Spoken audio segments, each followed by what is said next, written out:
Hello everyone and welcome back to I Am a Reviews. Today we are discussing 13 Lives on Amazon Prime. Directed by Ron Howard and starring Viggo Mortensen, Colin Farrell and Joel Edgerton. This is the biographical story of the Tham Luang Cave rescue back in 2018, where a Sunday League Thai football team got trapped in a cave after a flash flood. But before we go any further, could you be a dear and hit those magic buttons down below, the like button and the subscribe button if you haven't already. With just the wiggle of your finger, you can make all the difference to this channel. And we really do appreciate it, and we thank you if you do. So let's get into what I liked about 13 Lives. The cast is really good. Everyone is bringing their A game to the table, and the characters do feel fleshed out and different to what Viggo Mortensen and Colin Farrell and Joel Edgerton would normally take on. I also really like the direction of this movie. I know it seems like an obvious thing that Ron Howard can direct a movie, but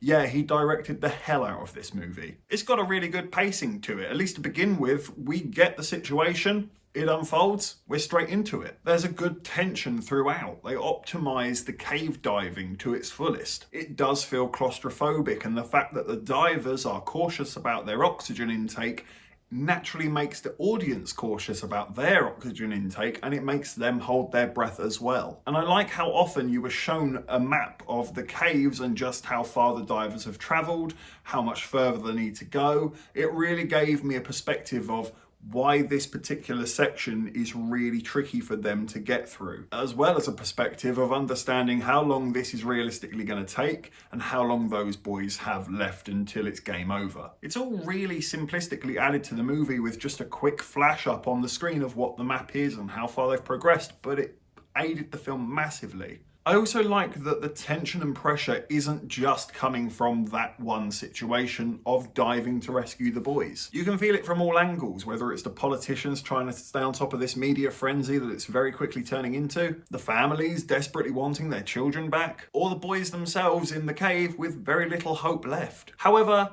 I don't think it's a perfect movie, and sadly, it is some of the typical cons that a biographical picture will suffer from. Being that as much as I praise the tension of the movie, there was a nagging voice in the back of my mind that kept reminding me I already know exactly how this plays out, because I was aware of the news story at the time, and that does sort of quell your investment. I also think the film relies a little bit too heavily on the underwater diving scenes. It is quite a long movie, and unnecessarily long, and when you look back on it in hindsight, a lot of it is underwater diving, not being able to see much, and I don't really know if all of it is necessary. I'm going to give 13 Lives a 7 out of 10. It's an enjoyable movie that will keep you invested and have you on the edge of your seat on many an occasion, but it is too long, and if you know the story, you might feel a lack of investment. Thank you for watching this review. Please be sure to hit that like button and hit the subscribe button if you haven't already,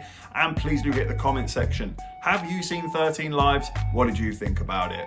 Let me know in the comment section below. Take care, and I look forward to seeing you on the next review.